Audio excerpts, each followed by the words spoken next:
bienvenue à toutes et à tous dans ce nouveau format. Donc c'est une session où on va faire le tashkil d'un texte. Donc je vais prendre un texte qui n'est pas mushakkel, donc il n'y a pas les voyelles qui apparaissent, et bien on va les faire apparaître comme par magie.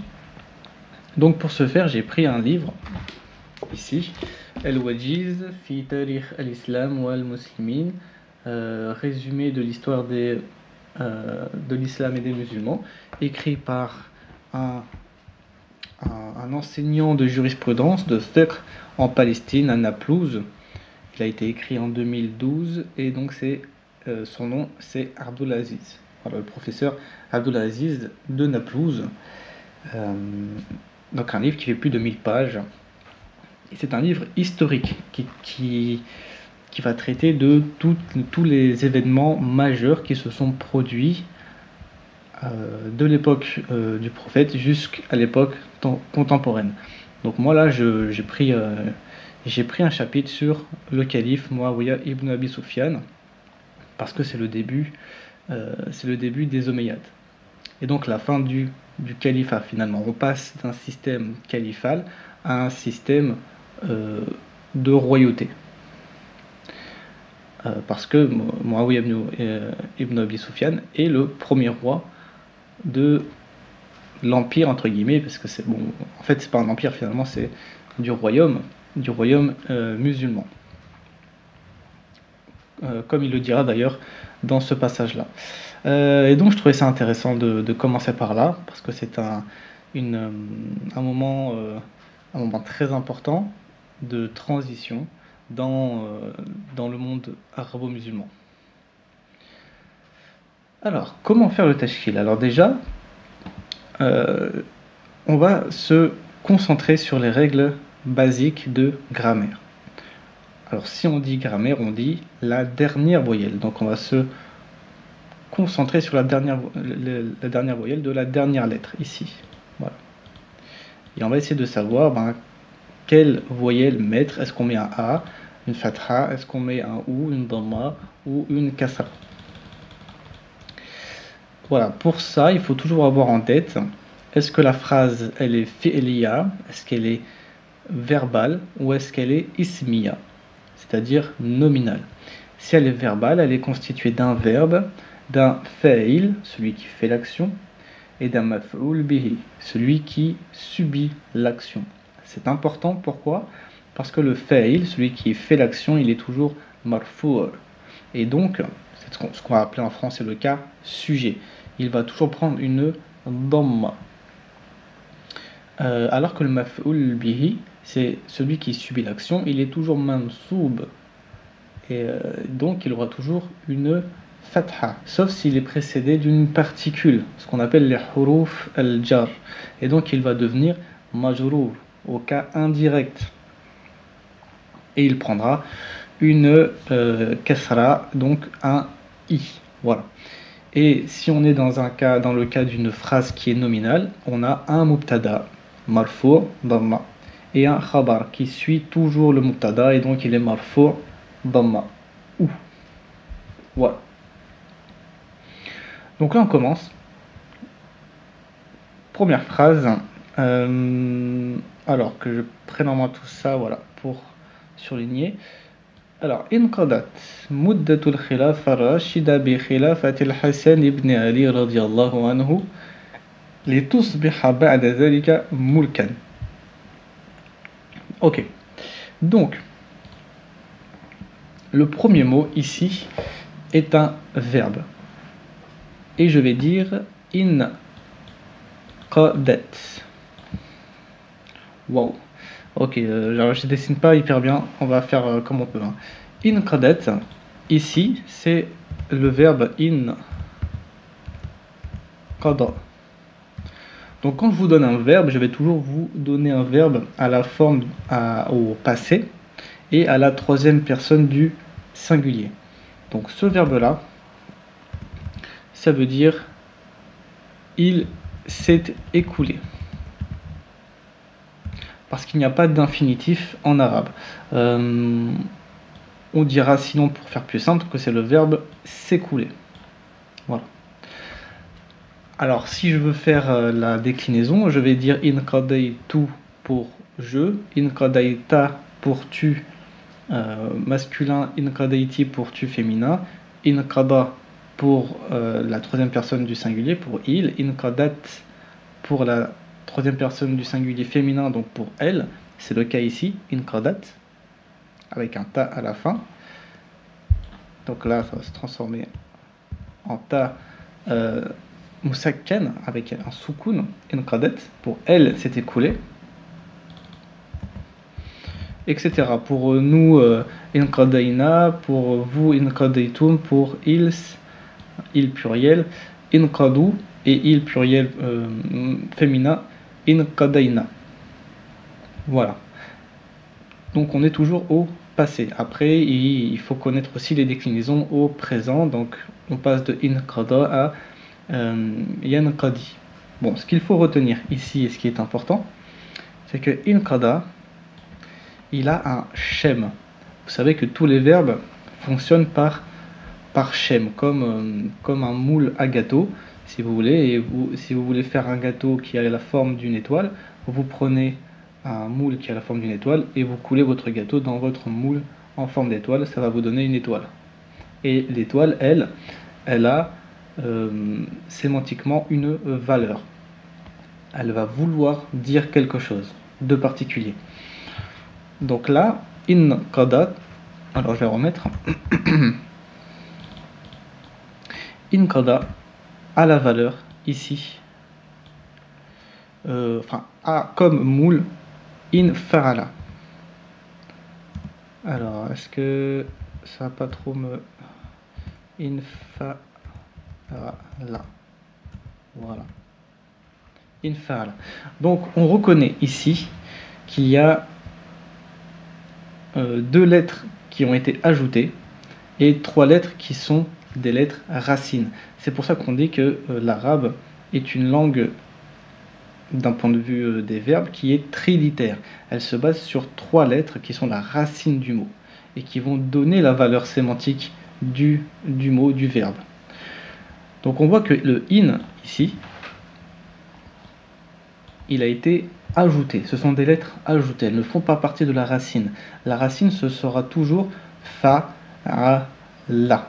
Et donc quand on calque fa, la, a, in qada, on voit que les lettres initiales, les lettres de la racine, ce sont le qaf, le dod et ce alif maqsoura qui en fait est un ya caché.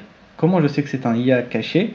Parce que si je conjugue, si je décline ce verbe au présent, ça va me donner yen qadi. Et donc le ya apparaît. La vraie nature du alif maqsoura apparaît et donc c'est bien un ya. Donc la racine de ce verbe là, c'est un qaf, un dod et un ya. C'est comme ça qu'on reconnaît la racine des mots. Et une fois qu'on a la racine des mots, on a le sens. Donc qada, c'est le fait, ça évoque un écoulement, ça évoque le temps qui passe, le fait de quelque chose qui se produit. C'est l'action qui n'est pas inhibée, l'action qui est permise, si on veut. Voilà, ça a tous ces sens un peu qui... Bon, après, c'est à force, on le ressent, si vous voulez, c'est plus que sémantique, ça devient... ça devient hissi, je sais pas comment traduire ça, ça devient vraiment presque de l'ordre de l'émotion. Voilà, alors la valeur sémantique, donc ça c'est la valeur sémantique de ka, da, ya. Maintenant, la valeur sémantique de ce schème là, alors ça par contre c'est, quand on mélange le français et l'arabe, hein, c'est un peu complexe. Aïe aïe aïe aïe aïe aïe aïe. Bon, c'est quoi, j'ai tout enlevé. Donc la valeur sémantique de infa'ala, c'est comment on appelle ça? Le fait que l'action ne se dirige pas vers l'extérieur mais vers l'intérieur. Donc c'est l'intransitivité. Donc ça paraît compliqué, c'est très simple en fait. Si je dis je mange une pomme, l'action est dirigée vers l'extérieur et c'est la pomme qui subit l'action. Maintenant si je dis je me mange, eh bien l'action est dirigée vers moi-même. L'action n'est pas transitive, elle est intransitive. Et donc c'est moi qui vais subir l'action. C'est ce qu'on appelle en français les verbes pronominaux. Je me au lieu de je. Je me mange au lieu de je mange. Voilà, les verbes pronominaux, l'intransitivité, c'est la valeur sémantique de infa'ala. Et donc, quand je prends que qada, c'est le fait de se passer, enfin c'est un écoulement, une action qui se passe, etc. Et maintenant, si je fais in qada, c'est se passer. Se passer, s'écouler, et c'est intransitif. Ça se fait tout seul et ça se dirige pas vers quelqu'un d'autre. Et c'est pour ça qu'on peut traduire, tout ça pour dire, c'est pour ça qu'on peut traduire in qada par se passer, se dérouler. Qu'est-ce qui s'est passé et qu'est-ce qui s'est déroulé? Donc là on a le verbe, on a l'action. Maintenant je veux savoir qui a fait l'action, qui est le fa'il. Eh bien c'est mudda.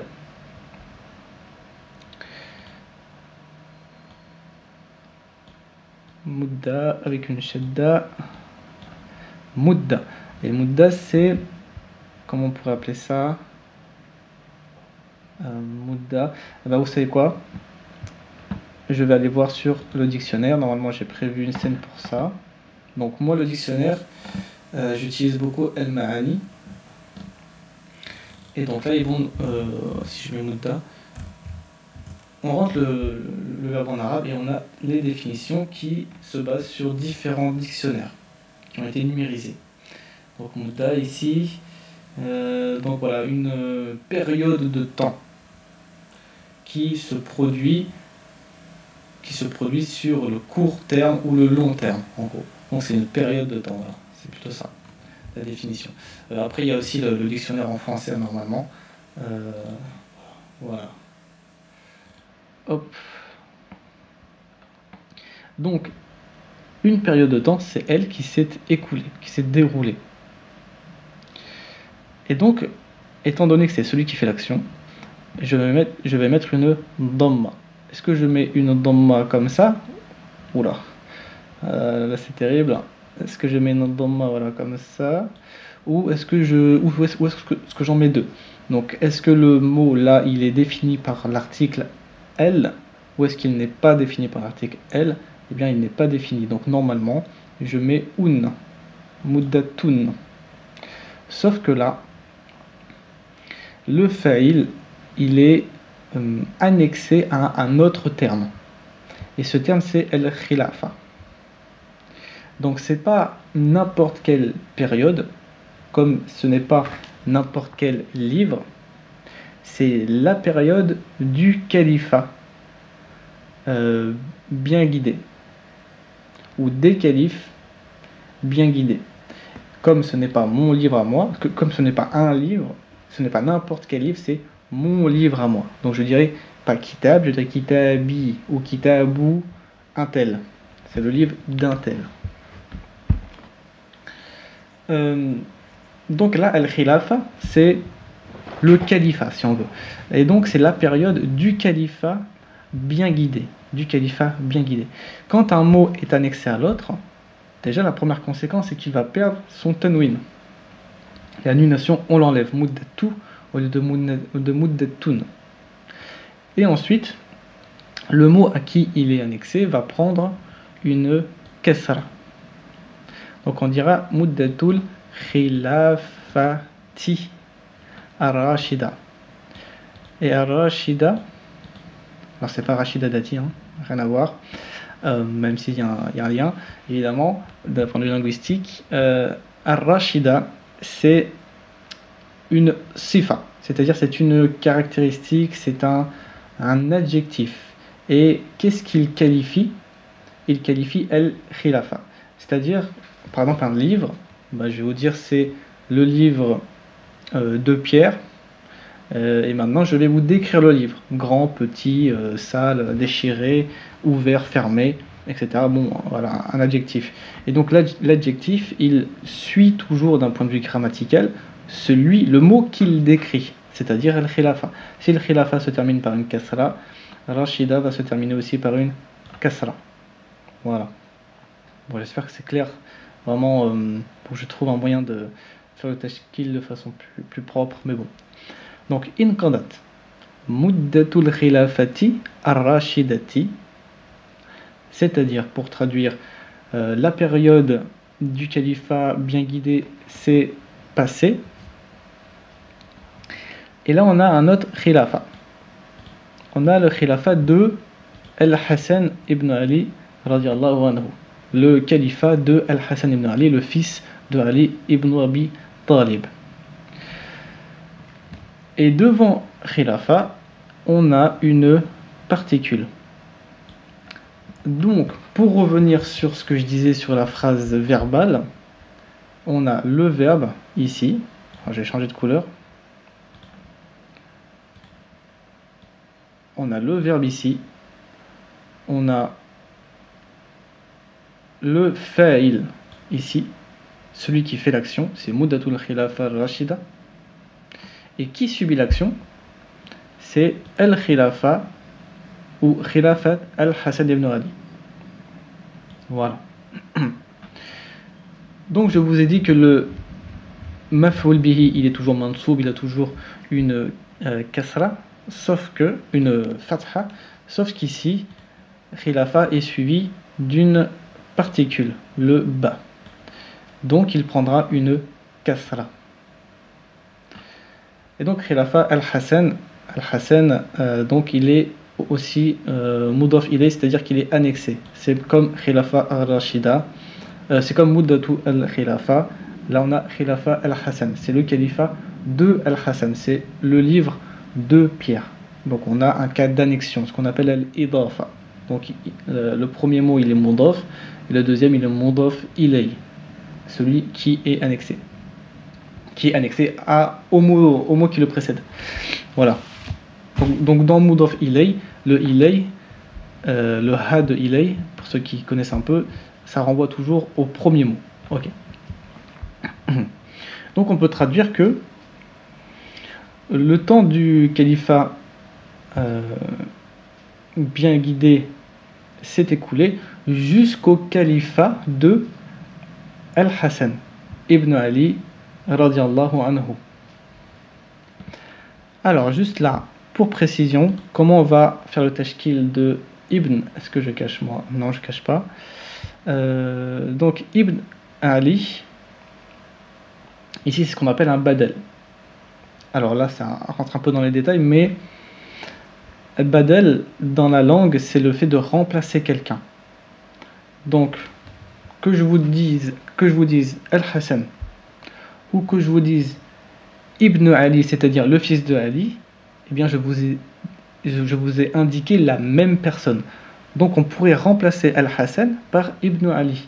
Les deux désignent la même personne. Al-Hassan et Ibn Ali, et Ibn Ali et Al-Hassan. C'est un cas qu'on appelle badal.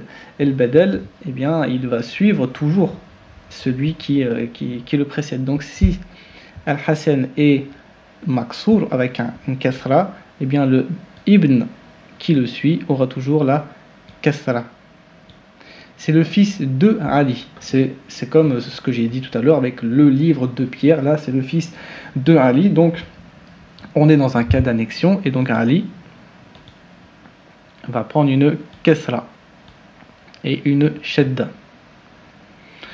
Le cas de radiallahu anhu, on va laisser un petit peu parce que je crois que déjà...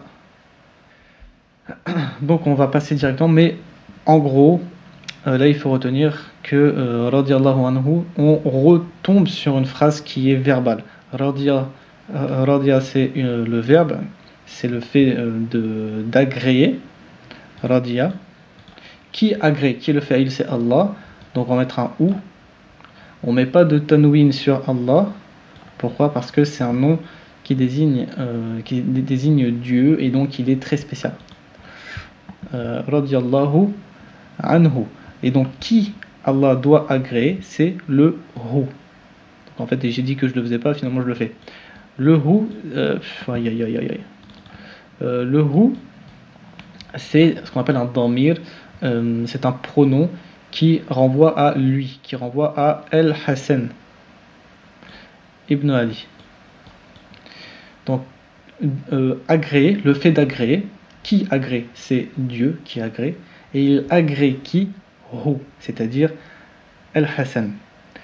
Et entre Allah et le Hu, on a ici, là, on voit plus rien, là, ça devient vraiment n'importe quoi. On a le An, qui est la particule. Voilà. Ce qui fait que le Hu, s'il n'était pas invariable, il aurait pris une kasra à cause du An, la particule. Mais tous les dama'ir, c'est-à-dire tous les pronoms sont invariables et donc on va mettre un ou. Mais sinon, grammaticalement parlant, on peut dire que lui là, il est majrour à cause du an. Et tout ça forme le maf'ul bihi, celui qui subit l'action. Qui a subi l'action de l'agrément de Dieu? C'est Ali, qu'on a remplacé par un hu. C'est Al-Hassan qui a été remplacé par un hu. Et d'ailleurs, certaines versions auraient pu mentionner radiyallahu anhum. Pourquoi? Pour parler de Al-Hassan et de Ali ibn Abi Talib, puisque les deux noms sont évoqués dans cette phrase-là. Voilà. Donc on peut dire radiyallahu anhu, c'est-à-dire on parle d'Al-Hassan, donc celui qui subit l'action de l'agrément de Dieu, c'est Al-Hassan. Mais on aurait pu dire radiyallahu anhum, et d'ailleurs on aurait même pu dire, pour être plus précis, radiyallahu anhuma, que Dieu agrée ces deux-là, Al-Hassan et Ali. D'accord. Litusbiha ba'da zalika mulkan. Donc, je refais un petit peu là pour savoir où on en est. Qu'est-ce qu'il nous dit? Il nous dit que la période du califat bien guidé s'est écoulée jusqu'à la période du califat de Al-Hassan ibn Ali. Ça s'est écoulé pourquoi? Li tusbiha biha. Aïe aïe aïe. Li tusbiha, écoutez, ce qu'on va faire. Li tusbiha. Alors, ici on a une particule. Particule qui veut dire pour. Donc par exemple, je sors pour acheter un livre. Akhruju li ashtari kitaban. C'est une particule qui n'est pas harf al-jar. C'est une particule qui peut se coller au verbe. Parce que les particules qui sont harf al-jar, comme on a vu avec bi khilafa ou anhu, ce sont des particules qui sont collées seulement au nom. Li est une particule qui se colle au verbe. Parce que tusbiha, c'est un verbe. Et c'est le verbe asbaha.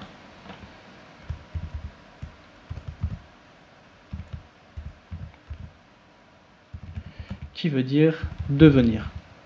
Ou plutôt, pour être plus précis, il est devenu. Voilà. Donc cette particule, c'est une particule qu'on appelle nasb. C'est une particule qui rend le verbe mansoub. Donc on dira li tusbiha.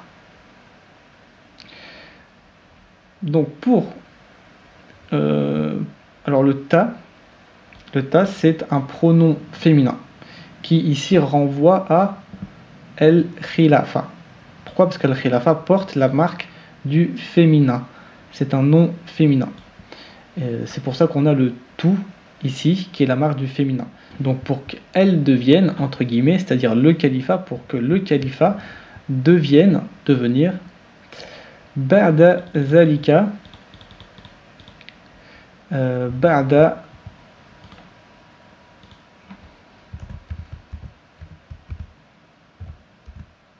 ça veut dire après.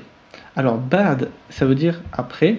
Quand on le mentionne tout seul, on va dire ba'du, il est toujours invariable, il ne va jamais prendre l'annulation.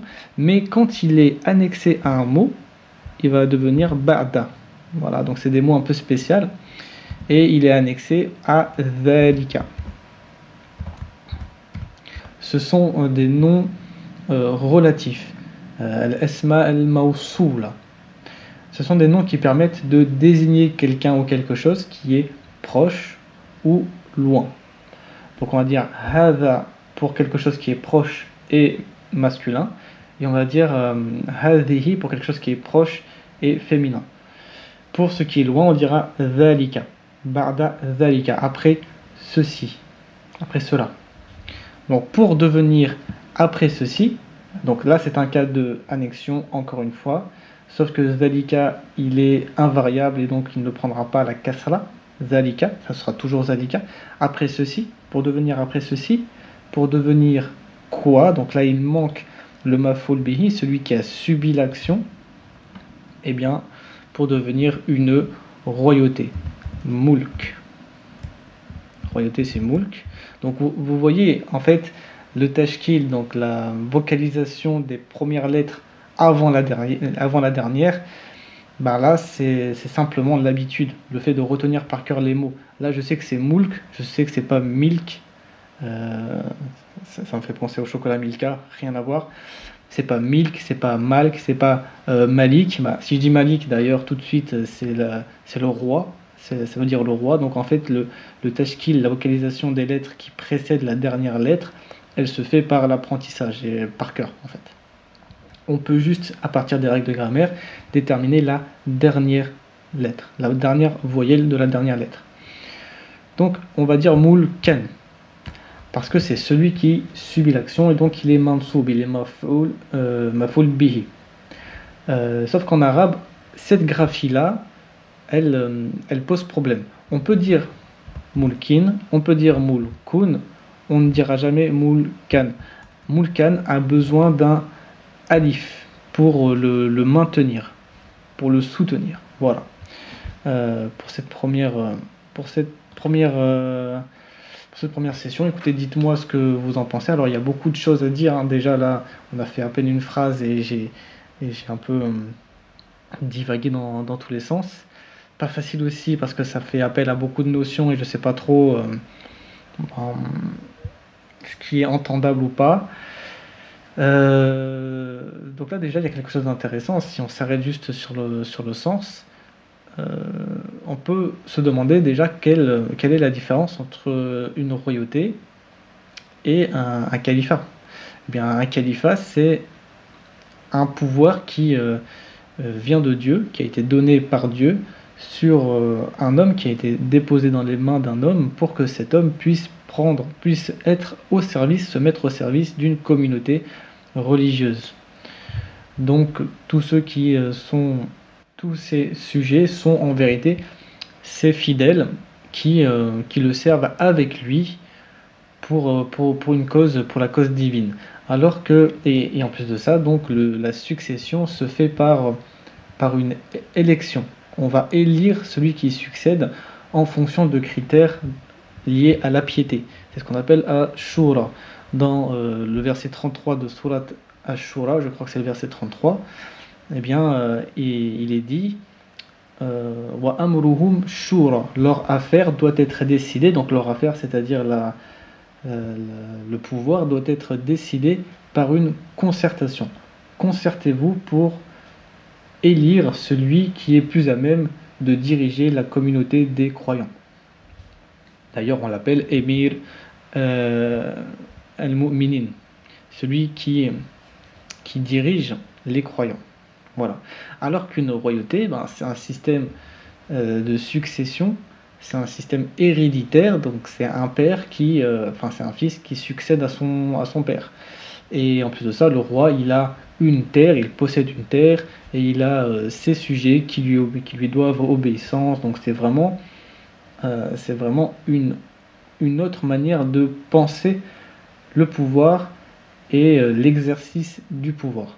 Donc c'est intéressant de voir et de comprendre que après la mort de Othman ibn Affan, le monde musulman a basculé dans une royauté, alors qu'il était dans un système califal.